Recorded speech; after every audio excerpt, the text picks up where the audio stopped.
Alors, avant de prêcher, j'aimerais laisser la place à Marlène qui nous a prêché ce matin. Si vous n'étiez pas là le matin, c'est un court message de 25 minutes. Prenez-le, il va vous faire du bien. Amen. Alors, venez là, Marlène.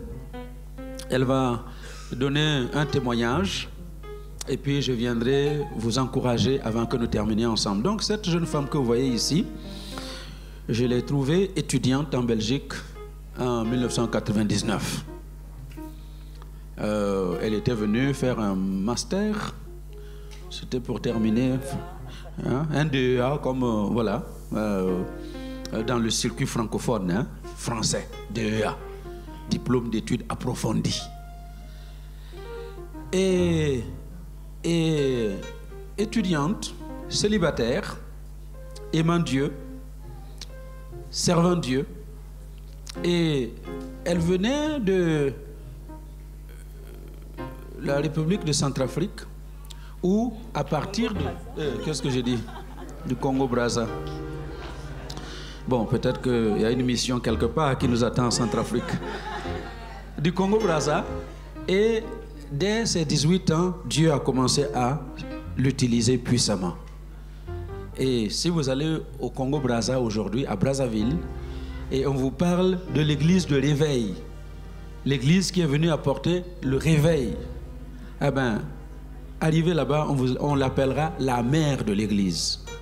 Parce que déjà à 18 ans, c'est elle qui a amené la plupart de ceux qui sont grands pasteurs aujourd'hui. Amen.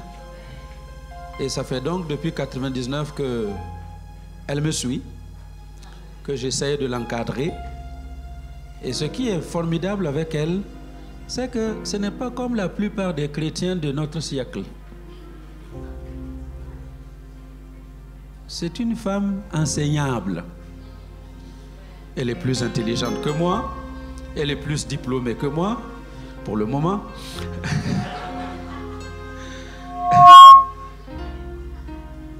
Elle sait beaucoup plus de choses que moi et elle est fonctionnaire de l'État belge, cadre. C'est pas fonctionnaire, petit fonctionnaire là, non. Haut fonctionnaire de l'État belge. Amen. Au ministère de l'économie et des finances. Souvent, elle vient ici à la Commission européenne pour représenter la Belgique. Mais malgré tout ça, tout ce que je lui dis, elle n'ajoute pas une virgule. Vous m'entendez? Tout ce que je lui dis, c'est ce qu'elle fait. Parfois même j'ai peur, hein?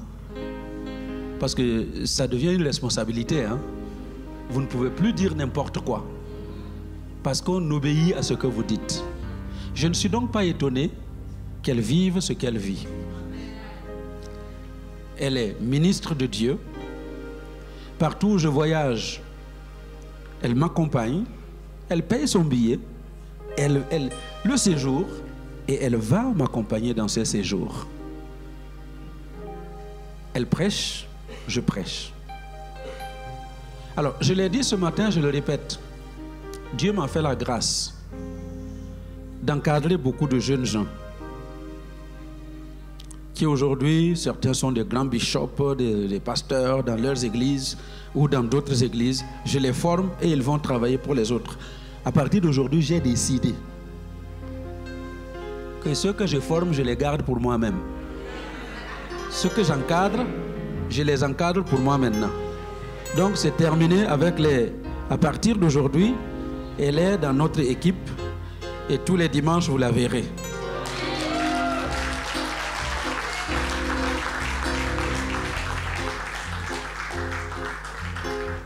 Alléluia.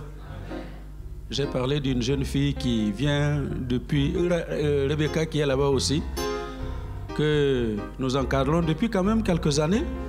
Depuis quelques années, hein. C'est l'enfant de la maison. Alors, elle sait faire beaucoup de choses, mais voilà, je la laisse aller faire à gauche, travailler ailleurs.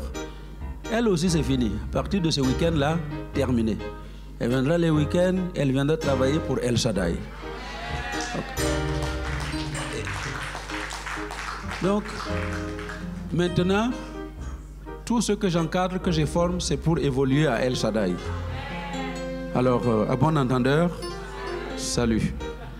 Alléluia. Dieu l'a bénie et je voudrais qu'elle témoigne avant que nous apportions la parole de Dieu. Vas-y. Bonjour. Dieu est réellement formidable.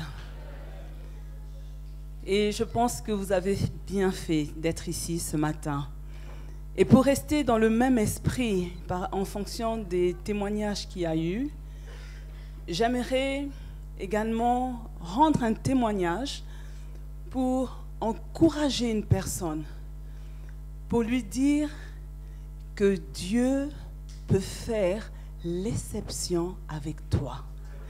Là où les portes sont fermées pour le commun des mortels, il va faire l'exception pour toi. Je ne suis pas en train de libérer des paroles en l'air. Je veux réellement vous prouver que Dieu est capable de le faire. Je suis une personne avec beaucoup d'ambition. Alors que j'étais en DEA de statistique, je voulais passer ma thèse de doctorat. Et là, comme j'avais une petite fille, je me suis dit, le moment est arrivé de travailler et que là où je veux travailler, faire une thèse qui correspond aux besoins de la société. Parce qu'au cas contraire, si on choisit un thème et qu'on ne trouve personne qui est intéressé, mais cette thèse reste dans le tiroir. Alors, je vais voir le bishop, parce qu'il y avait une situation qui me troublait. Je regarde les promotions avant moi, ma promotion, plusieurs de ma catégorie raciale, de la même couleur de peau, se reconvertissaient pour pouvoir prétendre à un emploi. Et moi, je me suis dit, mais Dieu ne m'a pas donné l'intelligence pour réussir ses études, pour que ce diplôme soit dans un tiroir. Je refuse ça. Et tout le monde me prenait pour une folle. Pour dire, si tu veux rester en Belgique et qu'un jour tu veux travailler, tu dois te recycler. Parce qu'avec ce diplôme, on ne prendra pas une noire, encore moins une africaine. Et moi j'ai dit, si ça ne s'est jamais vu, ben je serai la première. On me dit, est-ce que tu imagines qu'avec ton niveau, tu auras des blancs aux yeux bleus sous ta responsabilité? J'ai dit, il n'y a pas de souci. Je crois que Dieu peut le faire. Alors j'ai vu le bishop et je lui ai expliqué un peu le contexte, tout ce qui se passait. Et nous avons convenu de faire 3 jours de jeûne et prière pour que Dieu ouvre une porte. Au terme de ce jeûne, il m'a demandé, où te vois-tu? Et j'ai dit, je me vois bien à l'Institut national de statistique. Alors il m'a dit, prépare ton CV, envoie. Des mois se sont écoulés et je reçois une lettre pour aller passer un examen. Lorsque je me prépare le matin pour partir, je tombe sur un ami de mon mari et il me dit, Marlène, tout le matin comme ça, où vas-tu? J'ai dit, je vais me présenter pour un examen. Il me dit, repars dormir. Tu as déjà vu qu'on prend une noire 4? J'ai dit, je suis déjà réveillée. Ça ne me coûte rien d'y aller. Alors j'arrive dans la salle d'attente parce que c'est au niveau du fédéral. Et en Belgique, il y a 2 langues. Il y a le français et le néerlandais. Et là, le diable ne se décourage pas. Il y a des inconnus que je connais ni d'Adam ni d'Ève. Ils s'approchent de moi pour savoir de quelle faculté je venais et pour savoir si j'avais la maîtrise des 2 langues. Et moi j'ai dit, néerlandais, non. Je suis d'origine ex-colonie française et le néerlandais ne s'est jamais imposé à moi. Et on me répond, tu es venu faire quoi ici? C'est quand même le fédéral pour lequel tu postules. Et je leur ai dit, je suis là, ça ne me coûte rien d'essayer. Et là, on appelle mon nom, je rentre dans la salle. Il y a 5 personnes.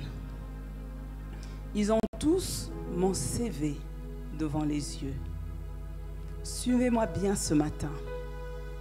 Je n'ai rien menti. Nationalité, j'ai mis Congo-Brazza. J'ai vu de quelle manière Dieu a voilé leurs yeux. Il n'y a pas eu une personne qui a cherché à savoir si j'avais la naturalisation. Ce n'était pas leur problème. Et quand je sors de là, on me demande comment ça s'est passé. J'ai dit, j'ai parlé des statistiques. Et si on juge des statistiques, sans me vanter, je pense que j'ai cassé la baraque. Je pars.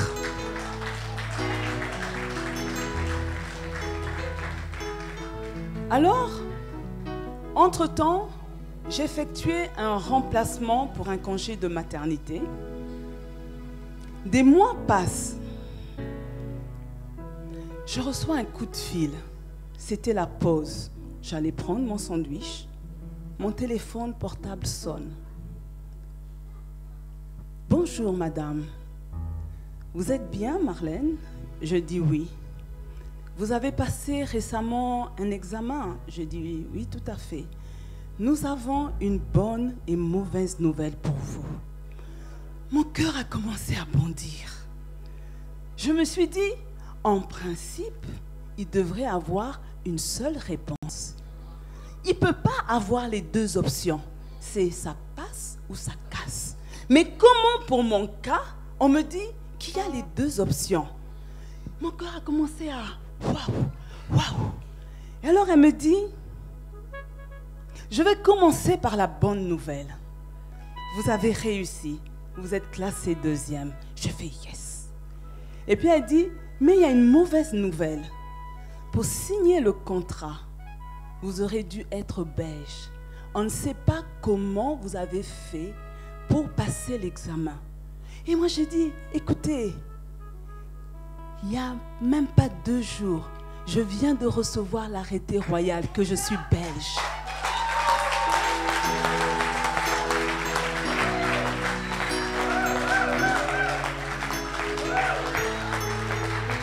Au moment où j'introduisais mon dossier, il y avait une amie ivoirienne qui l'avait aussi introduit, parce qu'on avait fait le même parcours. Mais elle, dès le départ, son dossier a été rejeté. Elle a reçu la lettre pour dire que vous ne pouvez pas postuler un tel poste parce que vous aurez des responsabilités européennes et il faut être européen.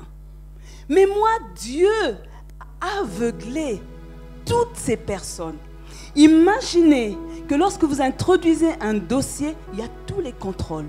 On fait la vérification des diplômes, on fait la vérification du numéro de carte d'identité. Et pour ceux qui savent, le numéro pour les nationaux n'est pas le même que pour les étrangers. Et pour mon cas, Dieu a voilé à toutes les étapes du contrôle. Leurs yeux ont été frappés d'aveuglement. Bien-aimés, je n'ai pas un oncle dans ce ministère pour surveiller mon dossier. Il n'y avait pas quelqu'un pour pouvoir avantager mon dossier. Il n'y avait que Dieu. Il n'y avait que Dieu. Je voudrais dire à ce matin à une personne que partout où les portes ont été fermées pour toi, où tu as vu des oppositions, où on refuse de signer ton dossier, d'y mettre un cachet. Tu es peut-être européen, blanc aux yeux bleus. Je dis que peut-être il y a un poste que tu es en train de rechercher et on ne veut pas te donner l'accès. Je suis en train de dire que ce pharaon, il va tomber. Parce que la main puissante de Dieu va forcer le pharaon qui bloque ta vie à lâcher tes affaires. Je suis en train de dire ce matin à une personne que Pharaon va lâcher ton dossier.